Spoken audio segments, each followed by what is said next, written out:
Sir, CPM-ന് ഒരു തിരിച്ചുവരവുണ്ടോ എന്ന് കേരളത്തിലെ ജനം ഇപ്പോൾ ചിന്തിച്ചുകൊണ്ടിരിക്കുകയാണ്. പക്ഷെ പലരും അതിനെ ആഗ്രഹിക്കുന്നില്ല എന്നുള്ളത് ഒരു വസ്തുതയാണ്. കാരണം മികച്ച നേതാക്കളെയോ നേതൃത്വത്തിനെയോ അതിൽ കാണാൻ സാധിക്കുന്നില്ല. അതുകൊണ്ട് CPM ഇനി തിരിച്ചു വരണ്ടെന്നാണ് പലരും ആഗ്രഹിക്കുന്നത്.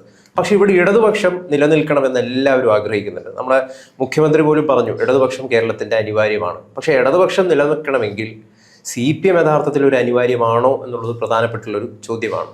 പിണറായി വിജയനെ പോലുള്ള നേതാക്കൾ ഉള്ളിടത്തോളം കാലം CPM-ന് ഒരു തിരിച്ചുവരവുണ്ടോ? പിണറായി വിജയനെ പോലുള്ള അനേകം പിണറായി വിജയന്മാരുള്ളിടത്തോളം കാലം ലോകത്തിൻ്റെ ചരിത്രത്തിൽ നമ്മൾ വായിക്കുമ്പോൾ വളരെ ഭയാനകമായ ഒരു ചിത്രം കേരളത്തിൽ വരിക. നേരത്തെ ഗൗതം പറഞ്ഞ വളരെ പ്രധാനപ്പെട്ട ഒരു കാര്യം, കേരളത്തിലൊരു ഇടതുപക്ഷം വേണം. കേരളത്തിൽ എന്നല്ല, ലോകത്ത് തന്നെ ഒരു ഇടതുപക്ഷം വേണം. കാരണം ഇടതുപക്ഷം ഒരു ഭരണപക്ഷമായിക്കൊള്ളണമെന്നില്ല. ഇടതുപക്ഷം എപ്പോഴും പ്രതിപക്ഷം റോളാണ് ഇടതുപക്ഷത്തിനുള്ളത്. ഇപ്പം ഞങ്ങളൊക്കെ ഇടതുപക്ഷം എന്ന് പറയുന്നത് എന്തുകൊണ്ടാണെന്നറിയോ? ആര് ഭരിക്കുകയാണെങ്കിലും ഞങ്ങൾ പ്രതിപക്ഷത്താണ്. കാരണം ഭരണത്തെ ജനപക്ഷത്ത് നിന്നുകൊണ്ട് റിവ്യൂ ചെയ്യുന്ന ഒരു പക്ഷം. അപ്പോൾ ഇടതെന്ന് വാക്ക് വന്നത് തന്നെ പാർലമെൻ്ററി സിസ്റ്റത്തിൽ ഇടതുപക്ഷത്തിൽ ഇരിക്കുന്ന പ്രതിപക്ഷത്തിനെയും ഉദ്ദേശിച്ചിട്ടാണ് ഇടതുപക്ഷം എന്ന വാക്ക് തന്നെ വരുന്നത്. ലെഫ്റ്റ് എന്ന് പറയുന്നത് ലെഫ്റ്റ് പ്രോഗ്രസീവ് ഡെമോക്രാറ്റിക് ആയിട്ടുള്ള സംഗതി. പക്ഷെ അവിടെ ഏറ്റവും വലിയ പ്രതിസന്ധി CPM സൃഷ്ടിച്ചിട്ടുള്ളത് കേരളത്തിൻ്റെ ഇടത് അജണ്ട അവർ നിർമ്മാർജ്ജനം ചെയ്തു എന്നുള്ളതാണ്. കാരണം 10 കൊല്ലം ഭരിക്കുമ്പോൾ അവരുടെ മുഴുവൻ അജണ്ടകളും നിങ്ങൾ നോക്കൂ. അവർ വികസനത്തെക്കുറിച്ച്, മൂലധനത്തെക്കുറിച്ച്, വിദേശ മൂലധനത്തെക്കുറിച്ച്, അവസാനം ഇപ്പോൾ വിവാദമായ അദാനി പാർട്ട്ണറാണെന്ന് പറയുന്നതിനെക്കുറിച്ച്, ഇവിടെ പോയി മണിയടിക്കുന്നതിനെക്കുറിച്ച് എന്ന് പറഞ്ഞാൽ ഒരു തീവ്ര വലതുപക്ഷ രാഷ്ട്രീയത്തിലേക്ക് ഇടതുപക്ഷം എന്ന് പറയുന്ന ആളുകൾ പോവുകയും PMC ഒപ്പിടുന്നതൊക്കെ നിരവധി കാര്യങ്ങൾ. വലതുപക്ഷം അത് ചെയ്യുന്ന നമുക്ക് മനസ്സിലാവും. ഇടതുപക്ഷം അത് ചെയ്യുകയും അതിനെ ന്യായീകരിക്കുന്ന വലിയൊരു സൈന്യത്തെ കേരളത്തിൽ ഉണ്ടാക്കിയെടുക്കുകയും ചെയ്തു. പിണറായി വിജയൻ്റെ സർക്കാർ ചെയ്ത മുഴുവൻ കാര്യങ്ങളും ശരിയാണ് എന്ന് അവസാന നിമിഷം വരെ, തെരഞ്ഞെടുപ്പ് ഫലം വരുന്നത് വരെ വാദിച്ചവരാണ് ഇപ്പോഴത്തെ CPM-ലെ 99% ആളുകൾ. അതാണ് പ്രശ്നം. എന്ന് പറഞ്ഞാൽ ഒരു പാർട്ടിയെ മാത്രമല്ല, ഒരു പാർട്ടിയെ മാറ്റി അതിൻ്റെ ഘടന തന്നെ ഈ പറഞ്ഞ വലതുപക്ഷത്തിലേക്ക് മാറ്റി. അതിനേക്കാളൊക്കെ അപകടകരം കേരളത്തിൽ ഇടതുപക്ഷം എന്ന് പറഞ്ഞാൽ ഇവരാണ് എന്നൊരു തോന്നലുണ്ടായി.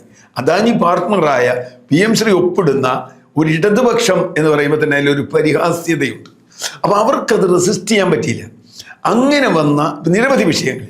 അങ്ങനെ വരുമ്പോൾ ഉണ്ടാകുന്ന ഒരു പ്രശ്നം, നാളെ CPM ഇല്ലെങ്കിലും കേരളത്തിലൊരു ഇടതുപക്ഷം ഉണ്ടാവണം എന്നാഗ്രഹിക്കുന്ന ആളുകൾ അതിനുള്ള സാധ്യത കൂടിയാണ് ഇവർ തകർത്തത്. അതാണ് ഞാൻ കാണുന്നത്. ഈ CPM തകരുമില്ലയോ എന്നുള്ളതല്ല, കേരള മനസ്സിലെ ഇടതുപക്ഷ അജണ്ട ഇവർ തകർത്ത് കളഞ്ഞു. കാരണം ഇവർക്ക് ഇനി ഒരു ഇടതുപക്ഷ മുദ്രാവാക്യം ഉന്നയിക്കാൻ പറ്റില്ല. ഇവർ ഉന്നയിക്കുന്നതൊക്കെ പൊളിഞ്ഞു പാളീസാവും. കാരണം അതിൽ പ്രധാനമായും അതിൻ്റെ സംഘടനാപരമായി ഇപ്പോൾ പിണറായി വിജയനെ കുറിച്ച് ചോദിച്ചു. പിണറായി വിജയന് ഒരു ചോദ്യത്തിന് ഒരു കൃത്യമായ ചോദ്യം പോലും ഇപ്പോഴത്തെ വലതുപക്ഷ ഭരണകൂടത്തോട് ചോദിക്കാൻ പറ്റില്ല. കാരണം ചോദിച്ചാൽ അതൊക്കെ തന്നെ തിരിച്ച് ഇങ്ങോട്ട് വരികയാണ്. നിങ്ങളല്ലേ ഒപ്പിട്ടത് PMC, നിങ്ങളല്ലേ അദാനിക്ക് വേണ്ടി സൗകര്യം ചെയ്തു കൊടുത്തത്, നിങ്ങളല്ലേ അത് ചെയ്തത്, നിങ്ങളല്ലേ ഇത് ചെയ്തത് എന്ന് ചോദിക്കാൻ ഭരണപക്ഷത്തിന് കഴിയുന്ന തരത്തിൽ ദുർബലമായ ഒരു ഇടതുപക്ഷമായി എന്നുള്ളത് പിണറായി വിജയൻ എന്ന വ്യക്തിയുടെ പ്രശ്നമല്ല. ഞാനിത് വ്യക്തിപരമായി മാത്രം കാണുന്ന ഒരാളല്ല. ഈ വ്യക്തിപരമായി കാണുമ്പോൾ ഒരു പ്രശ്നം, ലോകത്തുള്ള മുഴുവൻ കമ്മ്യൂണിസ്റ്റ് പാർട്ടികളുടെ ഒരു ചരിത്രമുണ്ട്. അതെന്താ വെച്ചാൽ കമ്മ്യൂണിസ്റ്റ് പാർട്ടികൾ അന്തിമമായി തകരുന്ന എവിടെയാണ്? അതൊരു വ്യക്തിയിലേക്ക് കേന്ദ്രീകരിക്കുകയും ആ വ്യക്തി വളരെ മോശം അല്ലെങ്കിൽ വേറെ രീതിയിൽ വരികയും പാർട്ടി തകരുമ്പോൾ എല്ലാവരെയും വ്യക്തി ആക്രമിക്കുകയും അവസാനം പാർട്ടി അവിടെ ഇല്ലാതാവുകയും ചെയ്യും. ഇന്നിപ്പോൾ ലോകത്ത് കമ്മ്യൂണിസ്റ്റ് പാർട്ടികൾ എന്ന് പറയാവുന്ന ആകെ 2 മണിയും 2-3 കൊറിയ, ക്യൂബ, ചൈന, അതൊന്നും കമ്മ്യൂണിസ്റ്റ് പാർട്ടിയാണെന്ന് പറയാൻ പറ്റില്ല. ഇപ്പം വിയറ്റ്നാമിലെ കമ്മ്യൂണിസ്റ്റ് പാർട്ടിയൊക്കെ ഞങ്ങളൊക്കെ അവിടെ പോയപ്പോൾ ഏറ്റവും വലിയ വലതുപക്ഷ പാർട്ടിയാണ്. ചൈന ഏറ്റവും വലിയ വലതുപക്ഷ പാർട്ടിയാണ്. ക്യൂബ മാത്രമാണ്. കൊറിയ എന്താ നടക്കണമെന്ന് നമുക്കറിയില്ല. അപ്പോൾ എന്ന് പറഞ്ഞാൽ ലോകത്തിൻ്റെ 2/3 ഭാഗം സോഷ്യലിസ്റ്റുകളാണ് എന്ന് അഭിമാനിച്ചിരുന്ന ഒരു ജനറേഷനാണ് എൻ്റെ. ഞാനൊക്കെ യുവാവായിരുന്നപ്പോൾ. ഇപ്പം അത് പോയിട്ട് ലോകത്തെവിടെയും സോഷ്യലിസ്റ്റ് എന്ന് വെച്ചാൽ കമ്മ്യൂണിസ്റ്റുകാരൻ എന്ന് പറയാൻ കഴിയുന്ന ആളുകളില്ലാതായി. ഇപ്പം ഇന്ത്യയിൽ തന്നെ നമുക്ക് ബംഗാളിൻ്റെയും ത്രിപുരയുടെയും ആന്ധ്രയുടെയും ബോംബെയുടെയും ഒക്കെ കഥ നമുക്കറിയാം. ഈ സാധനം എവിടെയില്ല. ഇപ്പോൾ ബംഗാളിൽ തകർന്നു പോയിട്ട് പിന്നെ തിരിച്ചു വരവുണ്ടായില്ലല്ലോ.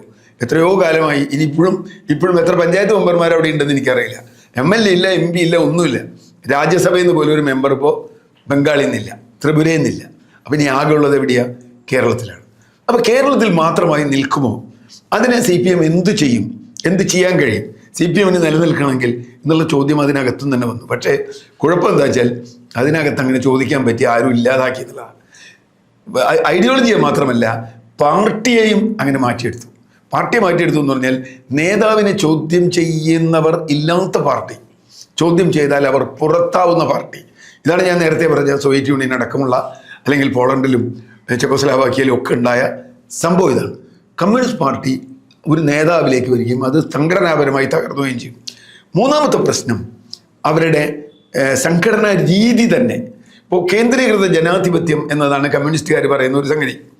കേന്ദ്രീകൃത ജനാധിപത്യം ഒരു ജനാധിപത്യ സമൂഹത്തിൽ, ജനാധിപത്യ വ്യവസ്ഥയിൽ യോജിച്ചതല്ല. നിങ്ങൾ എന്തായാലും തെരഞ്ഞെടുപ്പിൽ മത്സരിക്കാൻ തീരുമാനിച്ചു. തെരഞ്ഞെടുപ്പിൽ മത്സരിക്കുന്ന ഒരു പാർട്ടിയാണ് എന്ന് പറഞ്ഞാൽ കോൺഗ്രസ് പോലെ BJP പോലെ ഒരു പാർട്ടിയാണ്. അപ്പോൾ നിങ്ങളുടെ ഘടന ലോകത്തിലെ ഏറ്റവും മാതൃകാപരമായ ഒരു ജനാധിപത്യ ഘടന ഉണ്ടാവണം. ആ ജനാധിപത്യ ഘടന ഇവിടെ ഇല്ല. ജനാധിപത്യ ഘടന ഇല്ല എന്ന് പറഞ്ഞു കഴിഞ്ഞാൽ ഇതാകെ മോളി എന്ന് പറഞ്ഞാൽ പിണറായി വിജയൻ പറഞ്ഞാൽ ബാക്കി താഴെ എല്ലാവരും തിരുവാതിര കളിച്ചോളണം എന്ന് പറയുന്ന അവസ്ഥയിലേക്ക് കാര്യങ്ങൾ എത്തിച്ചു. അതല്ലല്ലോ വേണ്ടത്. ജനാധിപത്യത്തിലെങ്കിൽ ഇപ്പോൾ കോൺഗ്രസിനെ നമ്മൾ എങ്ങനെ വിമർശിക്കുമ്പോഴും BJP വിമർശിക്കുമ്പോഴും അതിനകത്ത് തന്നെ അതിനെതിരായ ഒരു ഇന്റേണൽ ഫോഴ്സ് ഉണ്ട്. ഡെമോക്രസി അതാണ് ഞാൻ എല്ലാ ജനാധിപത്യത്തിലും കാണുന്നത്. ജനാധിപത്യത്തിനകത്ത് തന്നെ അതിൻ്റെ ഒരു കറക്റ്റീവ് ഫോഴ്സ് ഉണ്ട് എന്നുള്ളതാണ്. അതാണ് ജനാധിപത്യം നിലനിൽക്കുന്നത്. ഈ സോഷ്യലിസം വരുന്നതിന് മുമ്പ് വന്നതാണല്ലോ ക്യാപിറ്റലിസം. ക്യാപിറ്റലിസവും ജനാധിപത്യവും ഇപ്പോഴും നിലനിൽക്കുന്നു. സോഷ്യലിസം പോയി. എന്തുകൊണ്ട് പോയി? നമ്മളൊന്നും അങ്ങനെയല്ല ഭരിച്ചിരുന്നത്. ക്യാപിറ്റലിസം കഴിഞ്ഞാൽ സോഷ്യലിസം വരും ഓട്ടോമാറ്റിക്കായിട്ട്. വന്നില്ല. അപ്പോൾ അതെന്തുകൊണ്ടാണ്? അതിന് വരാതിരിക്കുന്നതിന് കാരണം ഈ ജനാധിപത്യ ഘടന ഈ പാർട്ടിക്ക് ഉണ്ടാവും. അതുകൊണ്ടാണ് ഇപ്പോൾ യൂറോപ്പിലടക്കം ലോകത്തുള്ള മിക്കവാറും രാജ്യങ്ങളിൽ അവർ കമ്മ്യൂണിസ്റ്റ് പാർട്ടി എന്നുള്ള പേര് തന്നെ കളഞ്ഞു സോഷ്യൽ ഡെമോക്രാറ്റിക് പാർട്ടി എന്നാക്കി. കാരണം എന്താ? അതൊരു ഡെമോക്രാറ്റിക് പാർട്ടിയാണ്. അവിടെ സംവാദങ്ങളുണ്ട്. ഇപ്പോൾ അമേരിക്കയിൽ ട്രംപിനെതിരായി പറയുന്ന റിപ്പബ്ലിക്കൻസ് ഉണ്ടല്ലോ. കാരണം അത് അവിടെ ട്രംപ് റിപ്പബ്ലിക്കനാന്നുള്ളതുകൊണ്ട് ട്രംപ് പറയുന്ന എല്ലാ മണ്ടത്തരത്തിനൊന്നും കൂട്ടുനിൽക്കാത്ത ആളുകൾ അവിടെ ഉണ്ട്. അതുപോലെ ട്രംപിനെ അനുകൂലിക്കുന്ന ഡെമോക്രാറ്റുകളും ഉണ്ടാവും ചിലപ്പോൾ. ഞാൻ പറഞ്ഞത് ഞാനൊരു പാർട്ടിക്കാരനാണ്. ഇവിടെ അങ്ങനെയല്ല. ഞാൻ പാർട്ടിയായി പോയി. ഇനി പാർട്ടി ആണെങ്കിൽ ഇതുകൊണ്ട് എല്ലാം കേൾക്കണം. ഞാൻ പാർട്ടിയാണ്, പാർട്ടിക്ക് അകത്തേ പറയാവൂ, പുറത്ത് പറയരുത് തുടങ്ങിയ അസംബന്ധ നാടകങ്ങൾ. അത് പഴയ ഒളിവ് കാലത്തെ കമ്മ്യൂണിസ്റ്റ് പാർട്ടിയുടെ. നാലാമത്തെ വിഷയം ഇതൊന്നുമല്ല, ആശയപരമായി തന്നെ ഇന്നത്തെ പുതിയ വിഷയങ്ങളെ നേരിടാൻ കമ്മ്യൂണിസ്റ്റ് പാർട്ടി സജ്ജമാണ്. ഞാൻ ഈ അടുത്തിടയ്ക്ക് ഒരു ഇതിൽ വായിച്ചത് ലോകത്ത് കമ്മ്യൂണിസം തകർന്നതിനെ കുറിച്ച് 2000-ന് മുമ്പ് ഒരു വലിയ ലോകം പല രാജ്യങ്ങളിൽ നടക്കുകയാണ്. അപ്പോൾ അവിടെ ചെക്കോസ്ലോവാക്യയിൽ നിന്ന് ഒരു ലേഡി, ആളുകളൊക്കെ വലിയ താത്വിക ചർച്ചയാണ്. അവർ വന്ന് പറഞ്ഞൊരു കാര്യം, അവരൊരു നാപ്കിൻ എടുത്ത്, സാനിറ്ററി നാപ്കിൻ എടുത്ത് കാണിച്ചുകൊണ്ട് അവർ പ്രസംഗിച്ചു. കണ്ടോ, ഞങ്ങളുടെ നാട്ടിൽ സോഷ്യലിസ്റ്റ് ഗവൺമെൻറ് തകരാനുള്ള കാരണം ഇതാണ്, ഇതില്ലായിരുന്നു. ഇതുണ്ടെങ്കിൽ ഞങ്ങളുടെ സ്ത്രീകൾ ഇപ്പോഴും തുണിയാണ് ഉപയോഗിക്കുന്നത്. അപ്പോൾ ഇതുണ്ടായിരുന്നെങ്കിൽ എന്ന് പറഞ്ഞാൽ പുതിയ കാലത്തിനനുസരിച്ച് എങ്ങനെ മാറാം. അത് അദാനെ വിളിച്ചുകൊണ്ടിട്ടല്ല, പുതിയ മുതലാളിത്തത്തിൻ്റെ അല്ലെങ്കിൽ പുതിയ ലോകക്രമത്തിൻ്റെ പ്രശ്നങ്ങൾ നിങ്ങൾ എങ്ങനെ അഭിസംബോധന ചെയ്യുന്നു. ഇപ്പം കാലാവസ്ഥാ മാറ്റം പോലെ ഒരു വിഷയം കമ്മ്യൂണിസ്റ്റ് പാർട്ടി പരിഗണിക്കുന്നില്ല. അതിൽ പരിഗണിക്കാതെ ഇനി ഒരു കമ്മ്യൂണിസ്റ്റ് പാർട്ടി എന്നല്ല ഒരു ജനാധിപത്യ പാർട്ടിക്ക് ഒന്നും മുമ്പോട്ട് പോകാനാവില്ല. അതുപോലെ സ്ത്രീകളുടെ പ്രശ്നം, ദളിതരുടെ പ്രശ്നം, ആദിവാസികളുടെ പ്രശ്നം, ഭൂമിയുടെ പ്രശ്നം, ഇങ്ങനെ കർഷകരുടെ പ്രശ്നം, ഇങ്ങനെ നിരവധി കാര്യങ്ങളിൽ എന്ത് നിലപാടാണ് പാർട്ടിക്കുള്ളത്? പാർട്ടി അത് ചെയ്യില്ല. അപ്പോൾ വികസനം എന്ന് പറയും. ഇപ്പോൾ കേരളയിൽ പോലെയുള്ള ഒരു മരമണ്ടൻ പദ്ധതി കൊണ്ട് കേരളത്തിൽ ഓടി നടന്നവരല്ലേ. കേരളത്തിൽ ഏത് നിലയ്ക്ക് അത് യോജിക്കും? ഒരു വലതുപക്ഷ ഗവൺമെൻറ് പോലും അത് പറ്റില്ല എന്നാണ് തീരുമാനമായി. ശ്രീധരൻ നീറയിൽ വേണ്ട എന്ന് തീരുമാനിച്ചപ്പോൾ എന്ന് പറഞ്ഞാൽ ഒരു വലതുപക്ഷ സർക്കാരിന് പോലും സ്വീകരിക്കാൻ കഴിയാത്തത്ര വലതുപക്ഷമായി അവരുടെ അജണ്ടകൾ മാറി. അപ്പോൾ പുതിയ അജണ്ട അവർക്ക് വേണം. ഏത് വിഷയത്തിലാണ് നിങ്ങൾ മുമ്പോട്ട് പോകുന്നത്?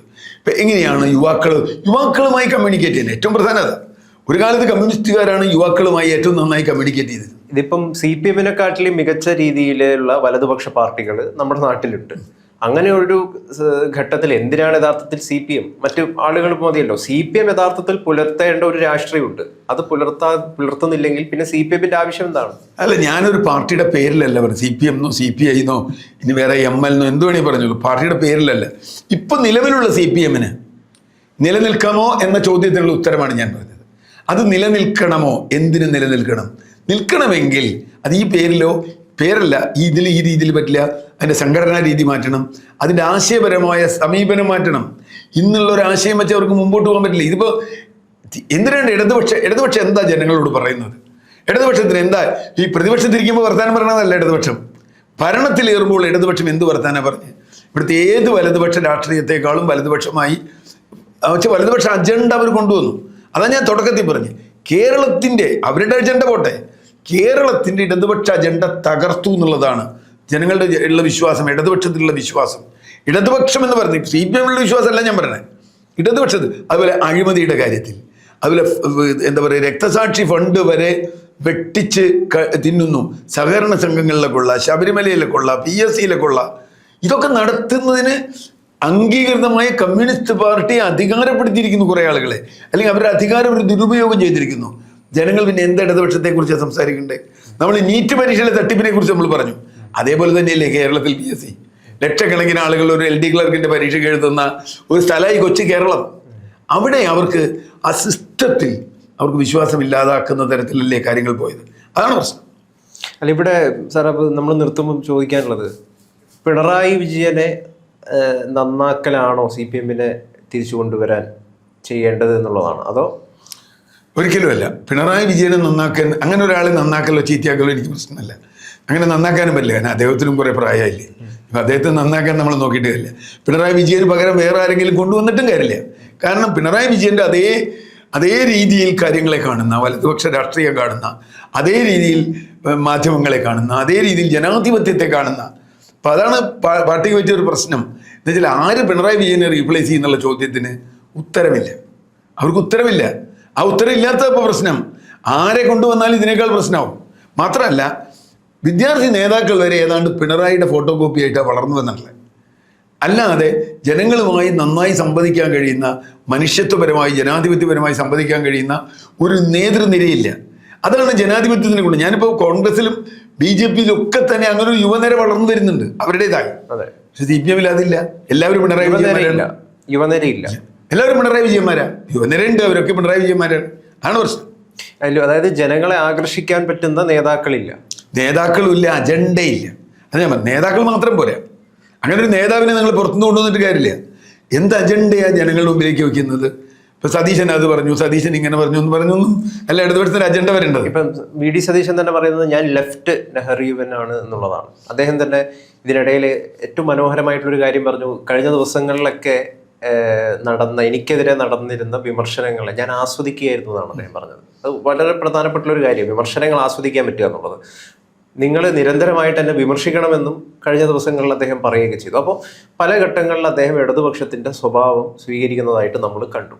അപ്പോൾ ഇടതുപക്ഷമായിട്ട് നിലനിൽക്കണമെങ്കിൽ നമ്മൾ കമ്മ്യൂണിസ്റ്റ് ആകേണ്ട ആവശ്യമുണ്ടോ, CPM ആകേണ്ട ആവശ്യമുണ്ടോ? അല്ലാതെ തന്നെ ഇടതുപക്ഷ മൂല്യങ്ങളെ മുൻനിർത്തിക്കൊണ്ടുള്ളൊരു വ്യവസ്ഥയ്ക്ക് രൂപീകരിക്കാൻ പറ്റില്ലേ? തീർച്ചയായിട്ടും പറ്റും. ഇപ്പം നെഹ്റു, സതീശൻ എന്ന മുഖ്യമന്ത്രി നെഹ്റുവിനെയാണല്ലോ അദ്ദേഹത്തിൻ്റെ ആദർശ പുരുഷനായിട്ട് കാണുന്നത്. നെഹ്റു ഒരിക്കലും കമ്മ്യൂണിസ്റ്റ് ആയിരുന്നില്ലല്ലോ. നെഹ്റു കമ്മ്യൂണിസ്റ്റ് എന്ന് പറഞ്ഞില്ലെങ്കിലും ലോകത്ത് ഇടതുപക്ഷത്തിൻ്റെ വളർച്ചയിൽ, ഇപ്പോൾ സോവിയറ്റ് യൂണിയനെ ആരാധനയോടെ കണ്ടിരുന്ന ഒരാളാണ് നെഹ്റു. പക്ഷെ അദ്ദേഹം മരിച്ചു കഴിഞ്ഞിട്ടാണ് സോവിയറ്റ് യൂണിയൻ്റെ ഉള്ളിലെ പ്രശ്നങ്ങളും തകർച്ചയൊക്കെ കാണുന്നത്. ഇന്ദിരാഗാന്ധിയും സോവിയറ്റ് യൂണിയനായിട്ട് വളരെ അടുപ്പത്തിലായിരുന്നു. ഞാൻ പറഞ്ഞു വന്നത്, ഇടതുപക്ഷം എന്ന് പറയുന്നത് കമ്മ്യൂണിസ്റ്റ് പാർട്ടി അല്ല എന്ന് ആദ്യം മനസ്സിലാക്കണം. CPM അല്ല, ഒന്നുമല്ല. അതൊരു മനസ്സാണ്, അതൊരു വീക്ഷണമാണ്, ഒരു തരത്തിൽ വേണമെങ്കിൽ പ്രത്യയശാസ്ത്രം എന്ന് പറയാവുന്ന സംഗതിയാണ്. നിങ്ങൾ ജനകീയ വിഷയങ്ങളിൽ ഏറ്റവും ശാസ്ത്രീയമായി ജനങ്ങളെ അഭിസംബോധന ചെയ്യുന്ന, ഏറ്റവും ജനാധിപത്യപരമായി ജനങ്ങളുമായി സഹകരിക്കുന്ന, ജനകീയ സമരങ്ങളെ ആ അർത്ഥത്തിൽ കാണാൻ കഴിയുന്ന, നേരത്തെ പറഞ്ഞില്ലേ വിമർശനം, നെഹ്റുവിൻ്റെ നമ്മൾ ഒരുപാട് കോട്ട് ചെയ്തിട്ടുള്ള വിമർശനമാണല്ലോ ശങ്കറിനെ പറ്റി. അതേപോലെ തന്നെ സതീശൻ ഇന്നലെ പറഞ്ഞു, നിങ്ങൾ പറഞ്ഞോളൂ, നിങ്ങൾ വിമർശിച്ചോളൂ, ഞാൻ തിരുത്തേണ്ടത് തിരുത്തേണ്ടത് മുമ്പോട്ട് പോകും. അത് ജനാധിപത്യത്തിലുള്ളതാ. നേരെ മറിച്ച് അവിടെയാണ് പ്രശ്നം. ഈ ഇപ്പം സതീശൻ ചെയ്യുന്നത് തെറ്റോ എന്നൊക്കെ നമുക്ക് ചരിത്രം തീരുമാനിക്കട്ടെ. പക്ഷേ ആളുകൾ പിണറായിയിൽ നിന്ന് വളരെ വ്യത്യാസമായി വേറെ രീതി കാണുന്നു എന്നുള്ളതാണ്. അതൊരു വ്യത്യാസം തന്നെയാണ്. കാരണം വിമർശനം കേൾക്കും, മറുപടി പറയും. ചിലപ്പോൾ അവരുടെ അകത്തുനിന്ന് തന്നെ വിമർശനം ഉണ്ടാവും. അകത്തുനിന്ന് വിമർശനം ഇപ്പം ഇന്നലെ KSUക്കാരോട് പറഞ്ഞു, അല്ലെങ്കിൽ അതൊക്കെ ഉണ്ടാവും. അതൊക്കെ ഉണ്ടാവണമെന്ന്, അതുണ്ടാവില്ല എന്നുള്ളതാണ് ലെഫ്റ്റിന്റെ കുഴപ്പം. അതിപ്പോൾ CPI ഇപ്പം പറയുന്നുണ്ടല്ലോ, CPI ഇപ്പം പറയുന്ന കാര്യം ഒരു 10 കൊല്ലം 5 കൊല്ലം മുമ്പ് പറഞ്ഞിരുന്നെങ്കിൽ CPM തന്നെ രക്ഷപ്പെട്ടേനെ, അല്ലേ? ഇത് പ്രതിപക്ഷ ഉപനേതാവിന്റെ വിഷയമല്ല ഞാൻ പറയുന്നത്. ആശയപരമായി മാവോയിസ്റ്റുകളെ വെടിവെച്ച് വന്നപ്പോൾ കാനൻ രാജേന്ദ്രൻ ഒന്നും ഒരിടാനേക്ക്, പക്ഷെ ഒന്നും ഉണ്ടായില്ല, പോയി. പിന്നെ അവിടെ ഇങ്ങോട്ട് മുഴുവൻ തുടർച്ചയാണ്. ചെറിയ പടലപ്പിണക്കം പറയും, അങ്ങനെ പറയും, അങ്ങോട്ട് പോയിരിക്കും, ഇവിടെ പോയിരിക്കും. അതൊന്നുമല്ല. ഇടതുപക്ഷ രാഷ്ട്രീയമായി മുമ്പോട്ട് കൊണ്ടുപോകാൻ, ജനങ്ങൾക്കൊപ്പം നിൽക്കാൻ നിങ്ങൾ തയ്യാറുണ്ടോ? ജനങ്ങൾക്ക് ഡോള് കൊടുക്കുന്നതല്ല ഇടതുപക്ഷ രാഷ്ട്രീയം. ജനങ്ങൾക്ക് അത് പണ്ട് പറയാറുണ്ട്, നിങ്ങൾക്ക് മീൻ കൊടുക്കരുത്, മീൻ പിടിക്കാൻ പഠിപ്പിക്കണം എന്ന് പറയാറുണ്ട്. നിങ്ങളെ ഞാൻ മീൻ പിടിക്കുന്നവരാക്കും. നിങ്ങൾക്ക് എല്ലാവർക്കും രാവിലെ ഓരോ കിലോ മീൻ തരുന്നല്ലേ. ഏറ്റവും ആദ്യമായിട്ട് മനസ്സിലാക്കേണ്ട ഒരു കാര്യം എന്ന് പറയുന്നത് ഇപ്പോഴും അവർ മനസ്സിലാക്കാത്തത്, ഒന്നാമത് തോറ്റത് എന്തുകൊണ്ടാണെന്ന് ഇപ്പോഴും കണ്ടെത്താനായിട്ട് പറ്റിയിട്ടില്ല. പലതും മൂടി വെക്കുകയാണ്. ഇന്നും കേരളത്തിലെ ഏറ്റവും വലിയ പാർട്ടി എന്ന് പറയുന്നത് CPM തന്നെയാണ്. ആ CPM ജനം യഥാർത്ഥത്തിൽ വെറുത്തിരിക്കുന്നു എന്ന് പാർട്ടി നേതൃത്വം തിരിച്ചറിയുന്നില്ല. അല്ല, തോറ്റു എങ്ങനെ തോറ്റു എന്നല്ല, തോറ്റുവോ എന്ന് തന്നെ അവർക്ക് ഇപ്പോഴും ഉറപ്പില്ല. തോറ്റിട്ടില്ല എന്ന് ഈ ആരോ നാളെ ഒരാൾ അസംബ്ലിയിൽ പറഞ്ഞ മാതിരി, അത് വോട്ടെണ്ണുമ്പോൾ ഒന്ന് കൂടുതലും കുറവുമായി വരുന്നൊരു പ്രത്യേക സാഹചര്യത്തിൽ എന്നൊക്കെ പറഞ്ഞിട്ടുള്ള വർത്താനം എപ്പോഴും പറയണേ. ജനങ്ങൾക്ക് എന്തോ തെറ്റുപറ്റിയെന്ന്. ഇപ്പോഴും സതീശനെ കണ്ടോ, സതീശനെ കണ്ടോ, സതീശനെ എന്തിനാ നിങ്ങൾ കാണണേ? നിങ്ങൾ സതീശനെ കാണാനല്ലോ പറഞ്ഞേ, അല്ലെങ്കിൽ UDF കാണാനല്ലോ. നിങ്ങൾ എന്ത് ചെയ്തു എന്നുള്ളതിന് മറുപടി പറയണ്ടേ? അപ്പം നിങ്ങൾക്കിനി എന്താണ് ചെയ്യുക? നിങ്ങൾ എന്ത് ചെയ്തു? നിങ്ങൾ എന്ത് ചെയ്തു എന്ന ചോദ്യത്തിന്, നിങ്ങൾ ജനങ്ങളിൽ നിന്ന് എങ്ങനെ വെറുത്തു, ജനങ്ങൾ നിങ്ങളെ എങ്ങനെ വെറുത്തു എന്ന ചോദ്യത്തിന്, എന്തിന്? വലതുപക്ഷക്കാരല്ലേ വെറുത്തത്? ഇടതുപക്ഷത്തിൻ്റെ കൂടെ അടിയുറച്ച് പതിറ്റാണ്ടുകളായി നിൽക്കുന്ന ജനതയാണ് വെറുത്തത്. അത് വർഗീയമായിട്ടോ അല്ലെങ്കിൽ വേറെ ഏതെങ്കിലും പ്രചരണത്തിൻ്റെ ഫലമായിട്ടോ അല്ല. പയ്യന്നൂരും തളിപ്പറമ്പും അതുപോലെ തൃക്കരിപ്പൂരുമൊക്കെയുള്ള ഉറച്ച പാർട്ടി കോട്ടകളിൽ, അല്ലെങ്കിൽ അമ്പലപ്പുഴ ഉറച്ച പാർട്ടി കോട്ടകളിൽ വോട്ട് മറിഞ്ഞുവെങ്കിൽ, അവർ മാറി ചെയ്തുവെങ്കിൽ, അരിവാൾ ചുറ്റിയേക്ക് ചെയ്യാതിരുന്നുവെങ്കിൽ എന്ത് വികാരം അവരുടെ മനസ്സിലുണ്ടായിരുന്നു എന്ന് മനസ്സിലാക്കാൻ ഇപ്പോഴും പാർട്ടി കഴിയുന്നില്ല. മുമ്പ് കഴിഞ്ഞില്ല. TK ഗോവിന്ദനെ പോലുള്ള നേതാക്കളെ, സഖാക്കളെ ഇപ്പോഴും കുറ്റപ്പെടുത്തിക്കൊണ്ടിരിക്കുകയാണ്. അതാ ഞാൻ പറഞ്ഞേ, ഞാൻ എന്താ പ്രശ്നം? തങ്ങൾക്ക് എന്തെങ്കിലും തെറ്റുപറ്റിയെന്ന് എന്തെങ്കിലും അംഗീകരിക്കാൻ കമ്മ്യൂണിസ്റ്റ് പാർട്ടി തയ്യാറാവില്ല. ഇനി കമ്മ്യൂണിസ്റ്റ് പാർട്ടി അംഗീകരിക്കുന്നു സാറേ. പക്ഷേ CPM ഭരണഘടന, കോൺസ്റ്റിറ്റ്യൂഷൻ നമ്മൾ വായിക്കുമ്പോൾ അതിൽ വളരെ കൃത്യമായിട്ട് എഴുതിയിരിക്കുന്ന ഒരു കാര്യമാണ്. അത് ഇന്ന് പ്രവർത്തിക്കുന്ന പല സഖാക്കൾക്ക് പോലും അറിയില്ല എന്നുള്ളതാണ് വാസ്തവം. To practise criticism and self criticism with a view to helping each other and improving individual and collective work എന്ന് CPM ഭരണഘടനയിൽ എഴുതിയിരിക്കുന്നതാണ്. അല്ല, കമ്മ്യൂണിസ്റ്റ് പാർട്ടിയുടെ ബേസിക് പ്രിൻസിപ്പിളാണ് വിമർശനവും സ്വയം വിമർശനവും. സ്വയം വിമർശനം എന്നതിവിടെ ഇല്ല. അതുകൊണ്ടാണ് ഞാൻ നേരത്തെ പറഞ്ഞ്, പാർട്ടി തോറ്റു എന്ന് മനസ്സിലാക്കിയിട്ടില്ല. പാർട്ടി എന്തുകൊണ്ട് തോറ്റു എന്നറിയണമെങ്കിൽ തോറ്റു എന്നറിയണ്ടേ? തോറ്റു എന്നറിയുന്നില്ല.